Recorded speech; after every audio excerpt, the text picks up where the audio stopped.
สวัสดีพ่อแม่พี่น้องอันนี้กามาตลาดเฟมาร์เก็ตอยู่เซนตันเท็กซัสนอต่อจากวิดีโอคลิปแล้วตาจะเดินยางเมื่อยหลายก็เลยให้พ่อเพิ่นแก่แล้วก็สิพาพี่พาน้องมาคู่ที่สองวันนี้ยังบ่ทันได้มาคู่นี่เถื่อเด้คนหลายพี่น้องเอ้ยตลาดนี้มีขายเป็ดขายไก่เป็นตลาดนัดที่ว่าใหญ่เนาะเดือนหนึงเพิ่นเปิดเทื่อนึงแล้วก็มีเครื่องของหลายสิ่งหลายอย่างเครื่องเก่าของแก่เพิ่นก็เอามาขายเบิดดอกไม้ดอกตอกไปพาพี่พาน้องเขามาเบิ่งน้ำกันเลยนี่เมนโฮมที่สองต่อจากคลิปแล้วคุณ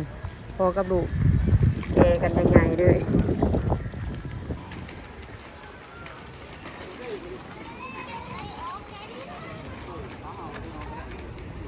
เนี่ยละ2 ดอน 3 ดอน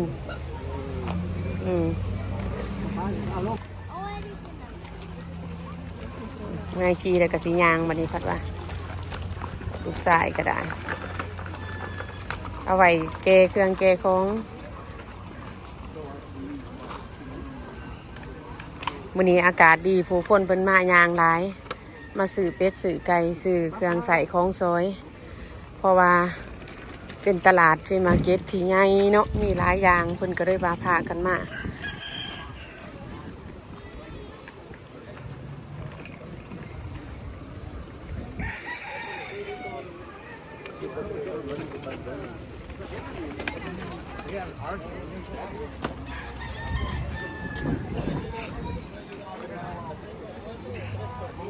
ดอกไม้จังสิมาถามบัดสิกลับ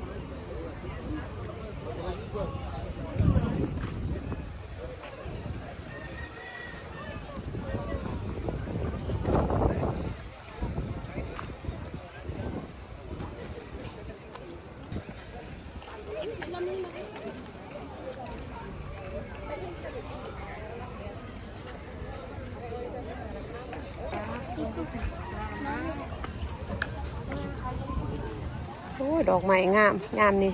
เป็นดอกไม้ดอกตองามอีดีเบิ่งเลยสิเขามาถามเบิ่งอันนี้ก่อนลูกเอาทีเบิ่งก่อนnày 7 đồng nữa. Kìa đó không, trời đâu con ớt đi, chị mua ớt cho Khánh ăn đấy. Ở Khánh ăn mà bà mua nữa.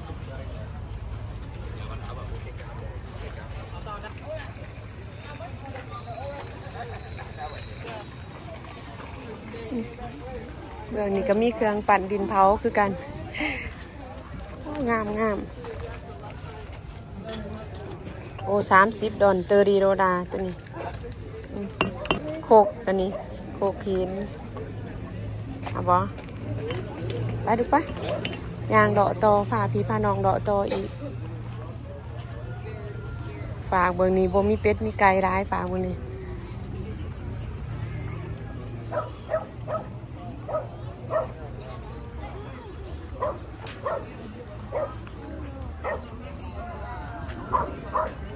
เบื้องนั้นเป็นเครื่องสมุนไพร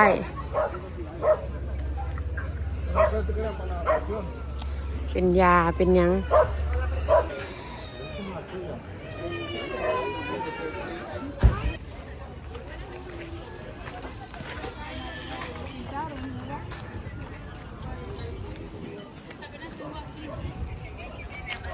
จากตัดยาก็มี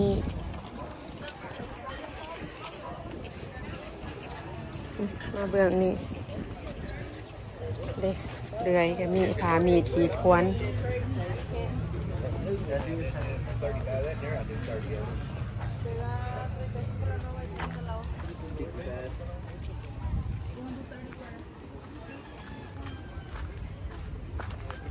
เครื่องใส่ของซอยในเฮือนเนาะ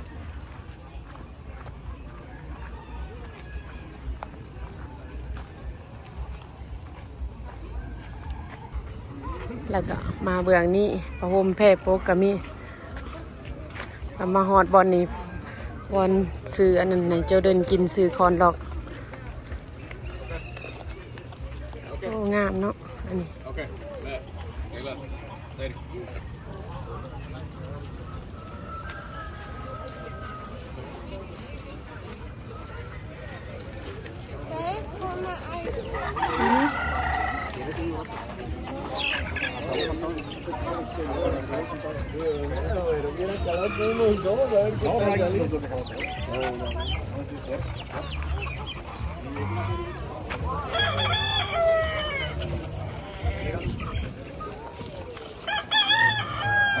ไก่งาม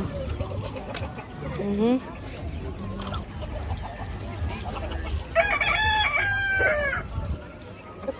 So how much? Oh, $5. Thank you.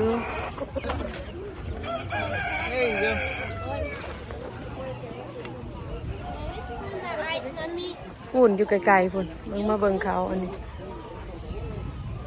นี้ก็เอามาขายมานี่ก็ขายใส่อยู่ใส่เด็ดดิ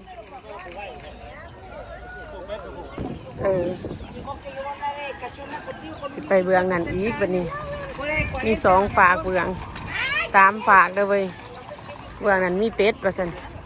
ไปเอาเป็ด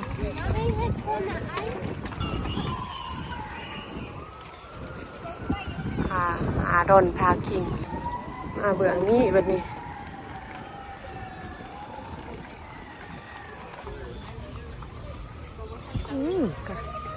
ไก่อยู่ผิดกะลายกัน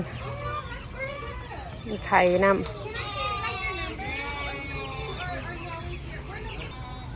เรื่องนี้โฮมต้นไม้ดี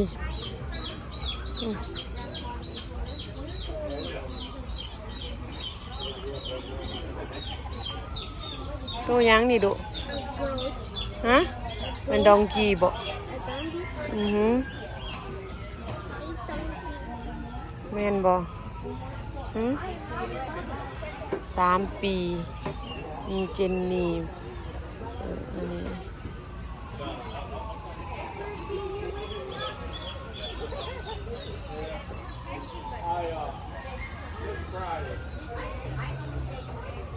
4 ปีตัวนี้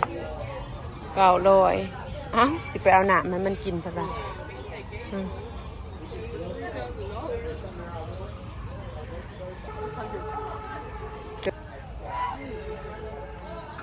พี่เป็ด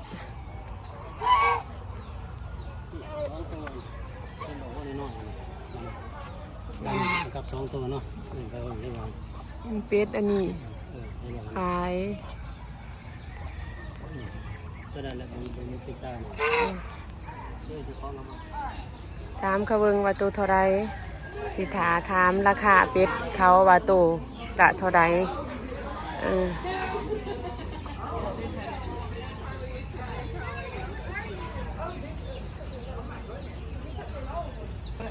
ถามมึงเป็ดดาวตัวหนึ่ง30yes โอ้แน่คุณนะ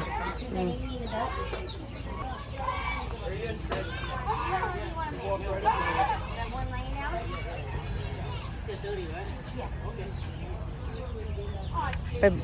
ตัวละ30 ดอลดาวสีไข่ให้เบิ่งได้สิจับเบิ่งว่าอันนี้มันใหญ่อยู่บ่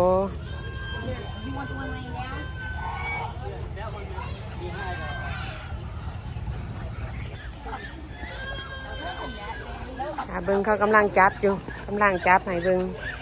ตัวละ30 $30. They're all $30.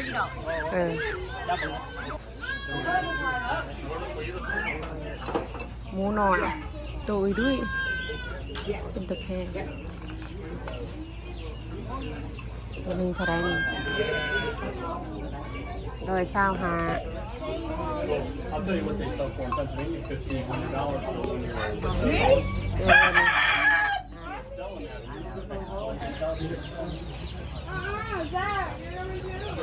เป็ดน้อยลูกอันนั้นได้นี่ลูกBacon? ลูกอันลูกอีหยังเนาะลูกอันนั้นนะยางกลับออกมาแต่ปูนั่นบัดนี้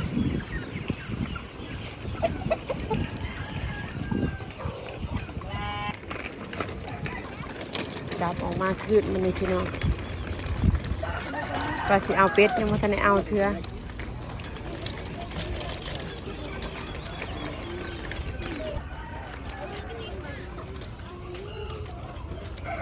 น้ำผึ้งสด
เป็ดไก่ร้าย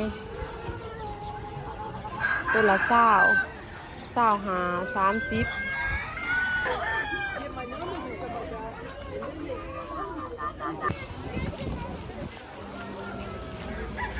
สำหรับคลิปนี้ก็จบเพียงเท่านี้เด้อพี่น้องเด้อขอบใจหลายๆที่เขามาเบิ่งมาหาชมคลิปหน้าเจอกันใหม่ขอบใจบ๊ายบาย